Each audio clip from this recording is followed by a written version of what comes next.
शालेय शिक्षणातल्या हिंदी भाषेसंदर्भातला जी.आर. अर्थातच शासन निर्णय आता जारी करण्यात आलाय। नव्या शासन निर्णयामध्ये केवळ अनिवार्य हा शब्द वगळण्यात आलाय। 20 पटसंख्या असल्यास इतर भाषा शिकता येणार आहेत। तिसरी भाषा हिंदीच सामान्यपणे राहण्याची शक्यता असल्याचं या शासन निर्णयात म्हटलंय। आपले प्रतिनिधी योगेश खरे सध्या आपल्या सोबत जोडले गेले आहेत। योगेश, काय अधिक माहिती आहे?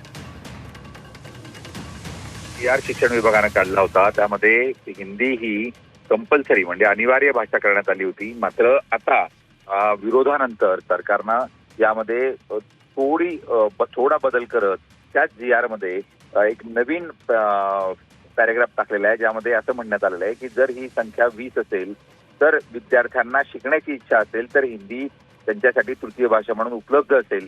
मात्र त्यासाठी त्यांची स्वीकृती आवश्यक असेल, त्यांची इच्छा आवश्यक असेल आणि जर त्यांनी मागणी केली तर ही भाषा शिकवण्यात येईल। त्यामुळे राज्य सरकारनं हिंदी भाषा तिसऱ्या भाषेविषयीचा जो काही निर्णय होता तो पूर्णपणे रद्द न करता त्याला ऑप्शनल असा केलेला आहे।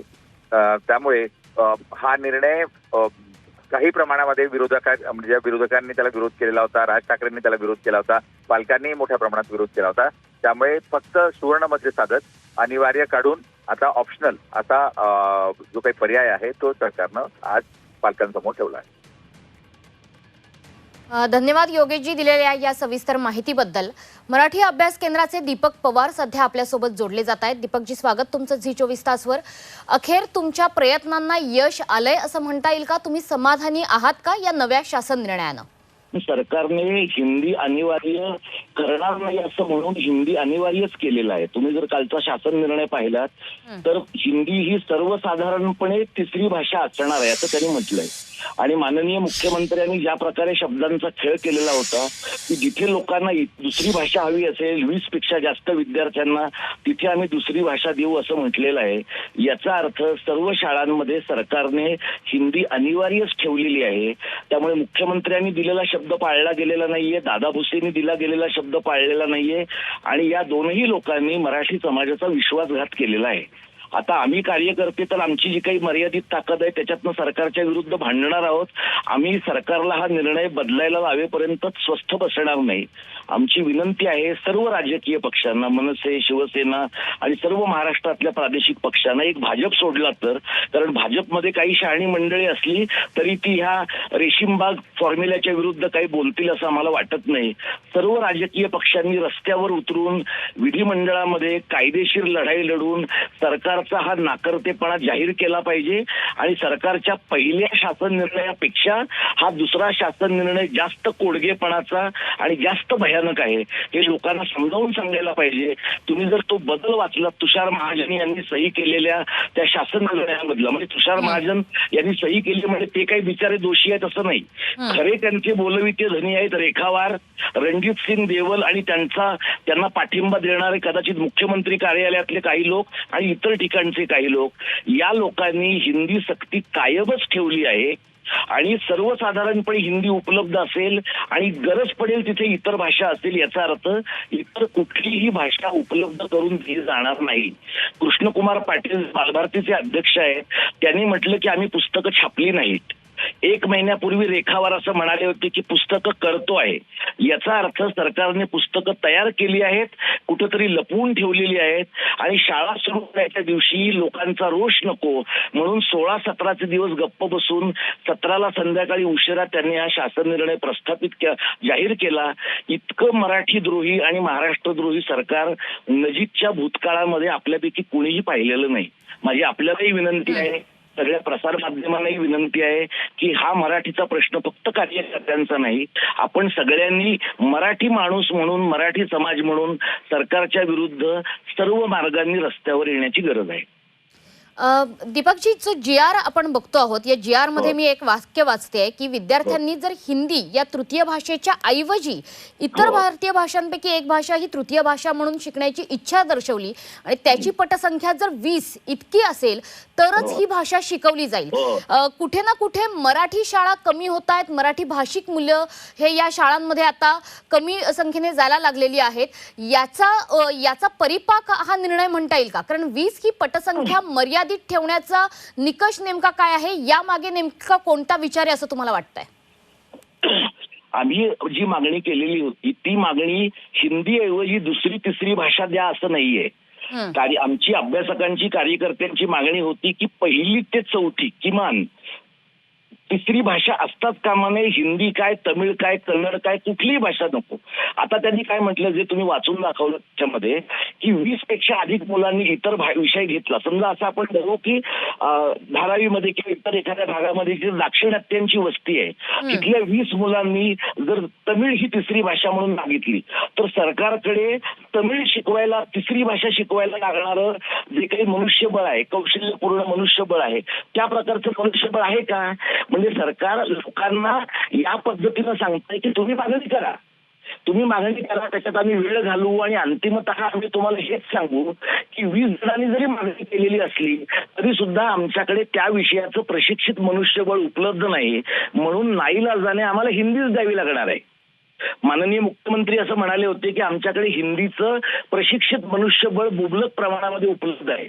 माझा त्यांना प्रश्न आहे की जवळपास 10 वर्ष सगळे राजकीय पक्ष अमराठी शाळांमध्ये आम्ही मराठीची सक्ती करतो असं आश्वासन देत आहेत. तशा प्रकारचा कायदा आला, पण आजही राज्याच्या अनेक शाळांमध्ये मराठी शिकवली जात नाही, मराठीला गुण दिले जात नाही. जर मराठी शिकवायला पुरेसे लोक नाहीयेत तर हिंदी शिकवायला महाराष्ट्राकडे पुरेसे लोक कुठून आले? मग हे काय उत्तर भारतात आणले गेले का गेल्या काही महिन्यांमध्ये? आणि उत्तर भारताच्या लोकांसाठीची ही रोजगार हमी योजना आहे का? याचं उत्तर सरकारने द्यावं. त्यामुळे दुसरी कुठलीही भाषा न शिकवता सरकार हिंदीचं शिकवणार आहे. हिंदीच्या प्रस्थापनेसाठीच हा सगळा शब्दांचा खेळ सरकारने केलाय आणि म्हणूनच गेले महिना दीड महिने त्यांनी वेळखाऊपणा केला, शासन निर्णय न काढण्याचा. आणि आता एकदा शाळा सुरू झाल्या की ते शिक्षकांच्या, मुख्याध्यापकांच्या उरावर बसून त्यांना काहीतरी करायला लावतील. माझी सगळ्या शाळेच्या शिक्षकांना, मुख्याध्यापकांना, संस्था चालकांना पण विनंती आहे की तुमच्यामध्ये थोडीही मराठी पण शिल्लक असेल तर सरकारच्या या मराठी आणि महाराष्ट्र दोन्ही निर्णयाला आपण विरोध केला पाहिजे. नक्कीच तुम्ही आवाहन करता आहात, राजकीय पक्षांनाही तुम्ही आवाहन केलं, आता शाळांना, शिक्षकांना देखील तुम्ही आवाहन करता आहात. मात्र जी मूळ मागणी होती, म्हणजे काही राजकीय पक्षांचं असं देखील म्हणणं होतं की हिंदी ही भाषा शिकवायला हरकत नाही, मात्र ती ऐच्छिक असायला हवी. तुम्ही म्हणताय की तृतीय भाषा ही 1ली ते 4थी या दरम्यान नकोच. मात्र आता तुमची पुढची पावलं काय असणार आहेत? म्हणजे मराठी अभ्यास केंद्र म्हणून आणि चळवळीचे कार्यकर्ते म्हणून तुम्ही कोणत्या राजकीय पक्षांना भेटणार आहात की थेटपणे मुख्यमंत्र्यांच्या दरबारी जाऊन न्याय मागणार आहात? नाही, असं आहे की आम्ही सगळे महाराष्ट्रात जे वेगवेगळ्या ठिकाणी काम करणारे लोक आहोत, म्हणजे चळवळीचे कार्यकर्ते. अगदी भाषा सल्लागार समितीचे अध्यक्ष लक्ष्मीकांत देशमुख यांनी त्यांच्या सदस्यांना सोबत घेऊन सरकारला मुख्य भेटीची वेळ मागितली होती. सरकारने त्यांनाही भेटीची वेळ गेले 1.5 महिना दिलेली नाही. याचा अर्थ कोण आंदोलन करतंय, कोण याबद्दलचं कॅम्पेन करतंय, कोणाची भूमिका विरोधातली आहे हे सरकारला माहित आहे. पण सरकारकडे एवढं पाशवी बहुमत आहे की त्यांना या प्रकारच्या विरोधाचं काही पडलेलं नाहीये.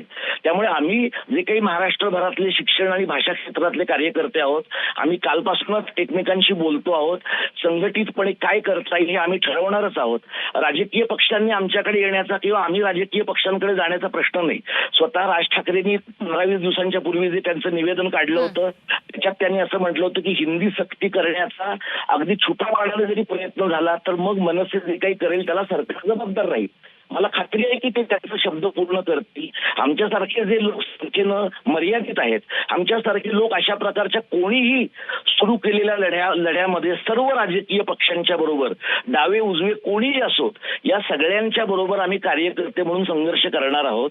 कारण आम्हाला माहिती आहे की हा लढा भाषेचा नाही फक्त, हा लढा राजकीय आहे. हा लढा हिंदी, हिंदू, हिंदुस्थानचं कथन महाराष्ट्रामध्ये पेरून महाराष्ट्राला हिंदुत्वाची प्रयोगशाळा करण्याच्या व्यापक कारस्थानाचा भाग आहे. त्यामुळे राजकीय पक्षांनी मैदानात उतरलं पाहिजे. त्यांना जी काही मदत लागेल, बौद्धिक ताकद लागेल, त्यांना जी काही आशया संबंधातली मदत लागेल ती सगळी आम्ही करू आणि आम्ही एकत्रपणे काम करू, कोणत्याही राजकीय पक्षासोबत, कोणत्याही राजकीय नेत्यासोबत. नक्कीच दीपकजी, धन्यवाद या सविस्तर बातचीतीबद्दल. तुमचा मुद्दा आपण राजकीय पक्षांकडे घेऊन जातोय. सचिन अहिर सध्या आपल्या सोबत जोडले गेलेले आहेत. सचिनजी, स्वागत तुमचं झी24 तासवर. हिंदी भाषेसंदर्भातला नवा GR समोर आलेला आहे, नवीन शासन निर्णय समोर आलेला आहे. मात्र या नव्या शासन निर्णयात केवळ अनिवार्य शब्द गाळून आणखी काही महत्त्वाचे शब्द हे अधिकचे घालण्यात आलेले आहेत. यामध्ये 20 पटसंख्या ही अपेक्षित धरण्यात आलेली आहे. कोणतीही जर दुसरी कुठली भारतीय भाषा शिकायची असेल हिंदी सोडून तर त्यामुळे एक प्रकारे पुन्हा एकदा हिंदी अनिवार्यच होते का या शासन निर्णयाद्वारे? 100% आणि मला असं वाटतं ही शासनाची प्रवृत्ती आहे आणि लोकांना भ्रमनिरास करायचं की बघा आम्ही याच्यातून काहीतरी माघार घेतली आणि दुसऱ्या बाजूला हा एक नवीन मुद्दा तयार करून करायचं आणि लोकांमध्ये संभ्रम तयार करायचं की आणि शासनाची भूमिका ही अशी वेगळी आहे आणि वस्तुस्थिती अशी दिसते की ह्याच्यामध्ये ह्यांना काही करून हे हिंदी लागूच करायचंय. आणि आता जर हा GR निघालाय, माझी वेगळी माहिती अशी आहे की जे शिक्षण अधिकारी आहेत यांना सुस्पष्ट वेगवेगळे सूचना दिलेले आहेत की काही करून 20 पतसंस्थांची जर संख्या असली तर त्यामध्ये हे लागू तुम्हाला करायलाच पाहिजे. आता भविष्य काळामध्ये तुमच्या परवानगी किंवा ग्रँट यामध्ये पण देखील आम्ही अडथळा निर्माण करू अशीतली एक वेगळी सूतक माहिती किंवा खात्याच्या दिली झाली. म्हणजे याचा अर्थच असा की ही प्रवृत्तीच जी लाभवण्याचा प्रयत्न करतात. पण आम्ही काय शांत बसणार नाही. आगामी विधानसभा आणि विधान परिषद मध्ये पण देखील आवाज उठवल्याशिवाय आम्ही राहणार नाही. नक्कीच सचिनजी, धन्यवाद या माहितीबद्दल, या सविस्तर बातचीतीबद्दल. तर त्यामुळे हिंदी भाषेवरून पुन्हा एकदा राजकारण पेटण्याची शक्यता आहे. आपल्यासोबत मनसेचे नेते अविनाश अभ्यंकर सध्या आपल्यासोबत जोडले जात आहेत. अभ्यंकरजी, स्वागत तुमचं G24 तासमध्ये. यापूर्वी मनसेने हे स्पष्ट केलं होतं की कोणताही छुपा प्रयत्न झाला हिंदी लादण्याचा तर त्याला देखील मनसे विरोध करेल. हा जो नवीन शासन निर्णय तुम्ही बघताय, या शासन निर्णयावर तुमची प्रतिक्रिया काय आहे आणि हा पुन्हा एकदा हिंदी अनिवार्य करण्याचा छुपा प्रयत्न असं वाटतंय का? यापूर्वी जी आमची भूमिका होती ती ह्या GR नंतर सुद्धा अशीच राहील. कारण ही 100% महाराष्ट्राची, मराठी माणसाची आणि त्या चिमुकल्यांची फसवणूक आहे. त्यांच्या मेंदूवर जो ते बोजा टाकतायत हे जे मूर्ख सरकार आहे आणि त्याचे हे जे कोणी मंत्री आहेत त्यांना मला एवढंच सांगायचं आहे की अनिवार्यवरनं सर्वसाधारण आपण स्वतः जर शिकलेला असाल तर निदान भाषेचा, मराठी भाषेचा अभ्यास तरी करा. की घास जर सरळ घेता येत नसेल तर मानेच्या मागून घ्यायचा प्रयत्न करू नका. कळलं का? आम्ही कुठल्याही परिस्थितीत हिंदी ही भाषा सर्वसाधारण किंवा अनिवार्य हे चालणार नाही. आणि इतर गोष्टी तो GR मी वाचला जो माझ्याकडे आता आला होता की काहीतरी पटसंख्या 20 वगैरे असली पाहिजे. आम्ही न समजण्या इतपत की पळवाट काय आहे. आम्ही महाराष्ट्र सैनिक मूर्ख नाही आहोत. त्यामुळे ह्याला मनसे हा कडाडून विरोध करेल 100% आणि त्याची सर्वस्वी जबाबदारी ही सन्मान्य त्या मंत्र्यांची राहील, त्या शिक्षण खात्याची राहील. आणि मग याला आमच्या भाषेत जर उत्तरं मिळाली तर त्याची संपूर्ण जबाबदारी त्या मंत्र्यांवरती आणि सरकारवरती राहील. कारण कुठल्याही परिस्थितीत हे जे आडमार्गाने हिंदी लादण्याचं धोरण चालू आहे महाराष्ट्रावरती ते राजसाहेब आणि राजसाहेबांचे महाराष्ट्र सैनिक हे कुठल्याही परिस्थितीत खपवून घेणार नाहीत आणि त्याला आमचा कडाडून विरोध राहील. अविनाशजी, यापूर्वी सुद्धा मनसेने आपली भूमिका सुस्पष्ट ठेवली आहे. आता सुद्धा तुमची भूमिका सुस्पष्टच आहे. आणखी एक मुद्दा लक्षात येतोय तो म्हणजे हिंदी भाषेची पुस्तकं छापली गेली आहेत अशा पद्धतीची सुद्धा माहिती समोर आली, तशा पद्धतीच्या बातम्या समोर येत आहेत. हिंदी भाषा लादण्यासाठी हे प्रयत्न होत आहेत का, हा तर प्रमुख प्रश्न आहेच. मात्र इतर भारतीय भाषांचं काय, म्हणजे कुणी तमिळ भाषिक असेल किंवा इतर कुणी भाषिक असेल तर त्यांच्यासाठी सुद्धा 20 ही पटसंख्या मर्यादित ठेवण्यात आलेली आहे. हा नियम कायम ठेवण्यात आलेला आहे. मान्यच नाहीये. हे कसं आहे, हे हिंदी भाषा ही एक प्रकारे अनिवार्यच करण्याचा प्रयत्न चालू आहे. आणि माझा सरकारला प्रश्न आहे की राज्यात ज्या काही शाळा आहेत, काही 1 शिक्षक, काही 2 शिक्षक शाळा आहेत, फक्त आले आमच्या मना आणि म्हणून आम्ही हे सगळं करतोय. त्यामुळे ही लाचारी कोणासाठी आणि कशा करता हे करतायत हा पहिला प्रश्न आहे. जर सर्व भाषा असतील आणि या देशाची जर भाषावार प्रांतरचना असेल तर तिसऱ्या भाषेची कुठल्याही परिस्थितीत सक्ती खपवून घेतली जाणार नाही कुठल्याही प्रकारे.